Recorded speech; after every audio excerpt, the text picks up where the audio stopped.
الحمد لله الحمد لله وكفى والصلاة والسلام على عباده الذين اصطفى. أعوذ بالله من الشيطان الرجيم. بسم الله الرحمن الرحيم. قال الله تبارك وتعالى في كلامه المجيد والفرقان الحميد: فإذا قرأت القرآن فاستعذ بالله من الشيطان الرجيم. وقال النبي صلى الله عليه وسلم: ان الشیطان یجری من الانسان مجرى الدم، او کما قال علیہ الصلوۃ والسلام. قرآن کریم کی تفسیر چل رہی ہے اور آج انشاءاللہ ہم اعوذ باللہ من الشیطان الرجیم اس کی تفسیر بیان کریں گے. قرآن کریم کے ہر حرف پر 10 نیکیاں ملتی ہیں. مشہور مثال ہے. لیکن جب انسان بے وضو ہو اور زبانی پڑھ رہا ہو تب ہر حرف پہ 10 نیکی ملتی ہے. لیکن اگر وضو کے ساتھ ہو اور باوضو ہونے کے ساتھ ساتھ قرآن کو دیکھ کر پڑھ رہا ہو، زبانی نہ پڑھ رہا ہو، تو اس صورت میں 25 نیکیاں ملتی ہیں. ہر حرف کے اوپر، ہر حرف کے بدلے میں 25 نیکیاں ملتی ہیں. تو اب آپ خود اندازہ لگائیں کہ قرآن کی تلاوت کتنی عظیم چیز ہے. جیسے حدیث مبارکہ میں آتا ہے کہ ہر نیک کام سے پہلے، ہر اچھے کام سے پہلے بسم اللہ الرحمن الرحیم پڑھنا چاہیے. لیکن واحد قرآن کریم کی تلاوت ہے جس سے پہلے اللہ رب العزت نے اعوذ باللہ من الشیطان الرجیم کا حکم دیا، اور کسی کام سے پہلے اعوذ باللہ پڑھنے کا حکم نہیں دیا. وجہ کیا ہے؟ مفسرین نے لکھا ہے کہ جب قرآن کے ہر حرف کے بدلے اللہ رب العزت اتنی نیکیاں عطا کرتا ہے تو یقیناً شیطان دور لگاتا ہے، اور شیطان یہ کوشش کرتا ہے کہ انسان کی نیکیاں ضائع کرا دی جائے. چنانچہ اللہ رب العزت نے باقاعدہ قرآن کریم میں اس چیز کا حکم کر دیا کہ فَإِذَا قَرَأْتَ الْقُرْآنَ فَاسْتَعِذْ بِاللَّهِ مِنَ الشَّيْطَانِ الرَّجِيمِ. جب بھی تم قرآن کی تلاوت کرنے لگو تو اللہ رب العزت سے پناہ لے لو شیطان مردود کے معاملے میں. یعنی اللہ کی پناہ میں آ جاؤ شیطان مردود سے. کیوں؟ اس لیے کہ شیطان جو ہے وہ انسان کا کھلا دشمن ہے. اللہ رب العزت نے قرآن کریم میں کئی مقامات پر شیطان کے مکر کو بیان کیا. چنانچہ ایک جگہ پہ اللہ رب العزت فرما رہے وَمَا أَرْسَلْنَا مِن قَبْلِكَ مِن رَّسُولٍ وَلَا نَبِيٍّ إِلَّا إِذَا تَمَنَّىٰ أَلْقَى الشَّيْطَانُ فِي أُمْنِيَّتِهِ. یعنی اللہ رب العزت اپنے نبی کو فرما رہے ہیں کہ آپ سے پہلے کوئی نبی یا کوئی رسول ایسا نہیں ہے کہ جس نے اپنی خواہش سے کوئی کام کرنا چاہا ہو، یا جس نے اللہ رب العزت کے کسی حکم کو پورا کرنے کی کوشش کی ہو اور شیطان نے اس کے اندر رکاوٹیں پیدا نہ کی. ایسا کوئی نبی اور رسول نہیں ہے.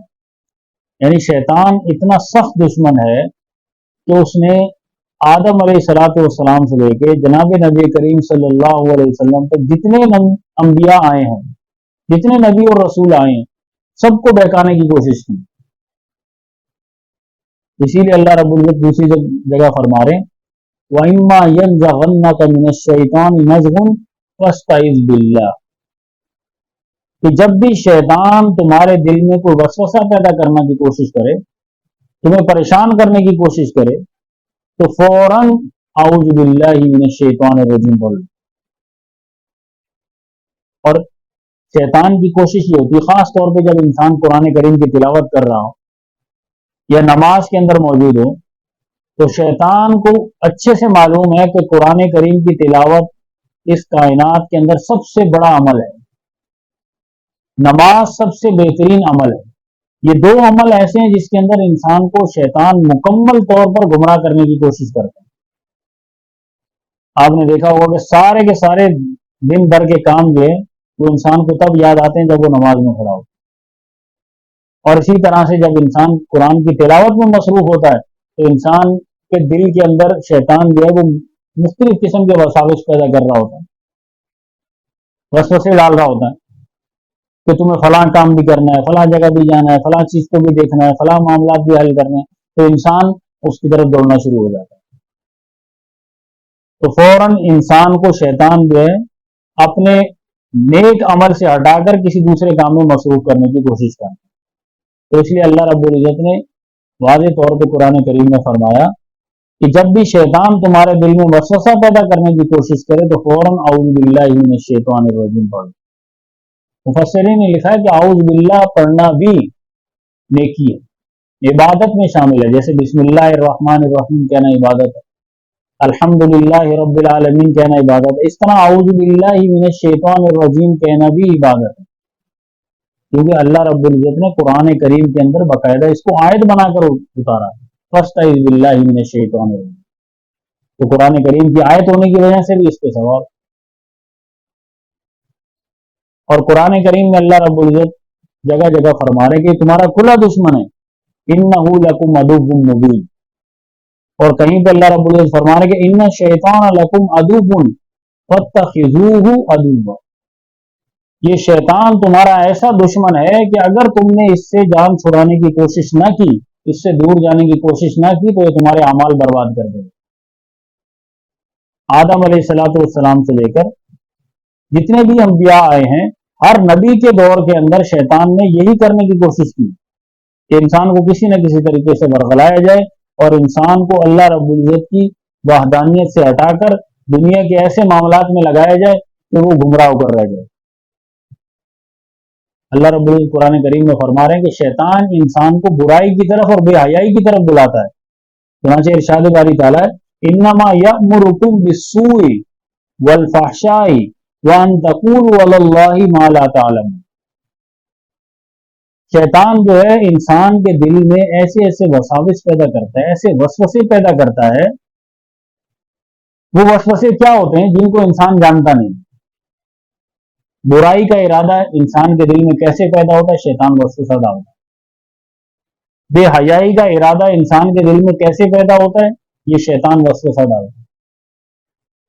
ایک حدیث میں اس کا مفہوم ہے کہ انسان کے دل کے اندر شیطان اپنی سونڈ، جیسے وہ مچھر اپنا جو ہے ڈنگ لگا کر بیٹھتا ہے، بالکل اسی طریقے سے شیطان جو ہے وہ اپنی سونڈ کو انسان کے دل کے اوپر رکھ کر بیٹھا ہو اور اس کے اندر وسوسے کو ڈالتا رہتا ہے۔ جب انسان اللہ کے ذکر سے فارغ بیٹھا ہو، کوئی ذکر نہ کر رہا ہو، تو پھر کیا ہوتا ہے؟ شیطان اس کے دل میں وسوسے پیدا کرتا ہے۔ اسی لیے نبی کریم صلی اللہ علیہ وسلم نے ہمیشہ اس بات کا حکم دیا ہے کہ اپنی زبان کو اور اپنے دل کو اللہ کے ذکر سے خالی نہ چھوڑو۔ اور قرآن کریم کے اندر واضح ایک عمل ایسا ہے، ایک ایسی عبادت ہے جس کے بارے میں اللہ رب العزت نے شدت اختیار کرنے کا حکم دیا، وَاذْكُرُوا اللَّهَ ذِكْرًا كَثِيرًا، کسی عبادت کسی عمل کے لیے اللہ رب العزت نے شدت اختیار نہیں کی کہ اس کو بہت زیادہ کرو۔ نماز کے بارے میں کیا؟ اقیموا الصلاۃ، نماز کو قائم کرو۔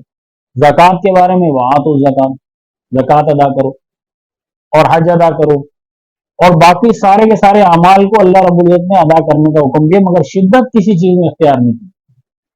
صرف ذکر اللہ کا وہ ایسی چیز ہے، ایسی عبادت ہے جس میں اللہ رب العزت نے کہہ رہے ذکر فاذکروا اللہ ذکرا کثیرا، تو اس کو شدت سے کرو۔ کیوں؟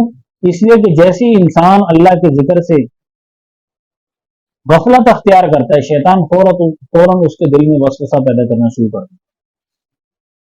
اور ایک اور جگہ اللہ رب العزت فرما رہے یا بنی آدم لا یفتننکم الشیطان کما اخرج ابویکم من الجنہ، کیا فرما رہے ہیں؟ لا یفتننکم الشیطان، بچ کر رہو شیطان سے، اس سے دور رہو، اس سے کنارہ کشی اختیار کرو، اس لیے کہ وہ تمہیں بھی ایسے ہی گمراہ کرے گا، تمہیں بھی ایسے ہی پریشان کرے گا، تمہارے دل میں بھی ایسے وسوسے ڈالے گا جیسا کہ تمہارے والدین یعنی حضرت آدم علیہ الصلوۃ والسلام اور حضرت اماں حوا، جیسے ان کو بہکانے کی اس نے کوشش کی، ایسے ہی تمہیں بھی بہکانے کی کوشش کرے۔ تو اگر وہ تم اس کے بہکاوے میں آ گئے تو کیا ہوگا؟ وہ اپنی مراد حاصل کر لے گا اور تمہارے اوپر اللہ رب العزت کی ناراضگی آ جائے گی۔ کہ لہذا شیطان کے وسوسے سے بچنے کے لیے سب سے بہترین حل ہے ذکر، اللہ کا ذکر کرتے رہیں، زبان سے کرتے رہیں یا دل سے کرتے رہیں، لیکن ہر وقت ذکر میں مصروف رہیں۔ اللہ رب العزت نے اپنے پیارے حبیب صلی اللہ علیہ وسلم کو یہ طریقہ سکھایا کہ وہ دعا کرتے تھے کہ اے اللہ مجھے ایسی زبان عطا کر جو تیرے ذکر سے ہر وقت تر و تازہ رہے، اور ایسا دل عطا کر جس میں ہر وقت تیرا خیال رہے، کیونکہ جب انسان کے زبان پر اللہ کا ذکر ہوگا اور دل میں اللہ رب العزت کا خیال ہوگا تو شیطان اس میں داخل نہیں ہو سکتا۔ اب قرآن کریم میں اللہ رب العزت فرما رہے ہیں کہ شیطان نے اللہ رب العزت سے ایک وعدہ کیا، وہ وعدہ کیا تھا؟ فرمایا قول فبعزتک لأغوینہم اجمعین۔ جب آدم علیہ الصلوۃ والسلام کو اس نے سجدہ نہیں کیا، اللہ رب العزت نے اس کو روندہ درگاہ کر دیا، اس کو دھتکار دیا، تو اس نے قسم کھائی کہ مجھے تیرے عزت اور جلال کی قسم، میں تیرے ان بندوں کو یعنی انسانوں کو ضرور بر ضرور بہکاؤں گا اور ان کو راہ راست سے ہٹاؤں گا۔ تو اللہ رب العزت نے اس کا جواب دیا، اس سے پہلے اس نے کہا کہ الا عبادک منہم المخلصین، مگر وہ لوگ جو تیرے مخلص لوگ ہوں گے وہ میرے جال سے بچ جائیں گے۔ خود اس نے کہا، کیونکہ وہ جانتا ہے کہ میں مخلص لوگوں کے اوپر حاوی نہیں ہو سکتا۔ حدیث شریف میں آتا ہے نبی کریم صلی اللہ علیہ وسلم نے فرمایا کہ فقیہ واحد اشد علی الشیطان من الف عابد، کہ ایک باعمل عالم، ایک فقیہ، ایک وہ شخص جو اللہ اور اس کے رسول کے احکامات کو پورا کرنے والا ہے، اشد علی الشیطان من الف عابد، شیطان پر 1000 عابد، 1000 عبادت گزاروں سے زیادہ سخت ہے۔ یعنی شیطان کے لیے 1000 عبادت گزاروں کو گمراہ کرنا آسان ہے، مگر ایک باعمل عالم کو گمراہ کرنا اس کے لیے بہت زیادہ مشکل ہے۔ تو اسی بات کی طرف اشارہ کیا الا عبادک منہم المخلصین، کہ وہ تیرے جو نیک بندے ہوں گے میں ان کو گمراہ نہیں کر پاؤں۔ تو اللہ رب العزت نے جواب میں کیا فرمایا؟ لَأَمْلَأَنَّ جَهَنَّمَ مِنْكَ وَمِمَّنْ تَبِعَكَ مِنْهُمْ أَجْمَعِينَ، کہ مجھے بھی اپنے عزت اور جلال کی قسم ہے کہ میں تجھ سے اور تیری اتباع کرنے والوں سے جہنم کو بھر دوں گا۔ یعنی وہ تمام لوگ جو تیری اتباع کریں گے، تیرے پیچھے چلیں گے، میرے دین کو چھوڑیں گے، میرے بتائے ہوئے طریقوں کو چھوڑ دیں گے، میرے انبیاء کی مخالفت کریں گے، میں ان سب کو تیرے سمیت جہنم میں داخل کروں گا اور جہنم کو بھر دوں گا ان سے۔ لَأَمْلَأَنَّ جَهَنَّمَ، میں جہنم کو بھر دوں گا۔ تو لہذا ہمیں ہمیشہ دعا کرتے رہنا چاہیے اللہ رب العزت سے کہ اللہ رب العزت ہمیں ایسی زبان عطا کرے جس پہ اللہ رب العزت کا ذکر ہر وقت جاری رہے، اور ایسا دل عطا کرے جس میں ہر وقت اللہ رب العزت کا خیال ہے۔ اگر اللہ رب العزت کا خیال ہمارے دل سے نکل جائے تو شیطان اس کے اندر داخل ہونے کی کوشش کرے گا۔ حدیث شریف میں آتے کہ ان شیطان یجری من الانسان مجری الدم، کہ شیطان انسان کے جسم کے اندر اس طرح سرایت کرتا ہے جیسے انسان کے جسم کے اندر خون سرایت کرتا ہے۔ جس طرح خون انسان کے دل میں سے نکلتا ہوا پورے جسم میں گردش کرتا ہے، پورے جسم کے اندر پھیل جاتا ہے، بالکل اسی طرح سے شیطان اپنے وسوسوں کو پورے کے پورے جسم میں پھیلا دیتا ہے۔ وہ کیسے؟ مثال کے طور پہ اب ایک مچھر ہے، ڈینگی مچھر ہے، تو وہ مچھر جب انسان کو کاٹتا ہے تو انسان کے جس خون کی نالی کے اندر وہ جراثیم کو چھوڑتا ہے، تو اس خون کی نالی کے اندر جو جراثیم اس نے چھوڑے گے وہ پورے کے پورے جراثیم جسم کے اندر پھیل گئے۔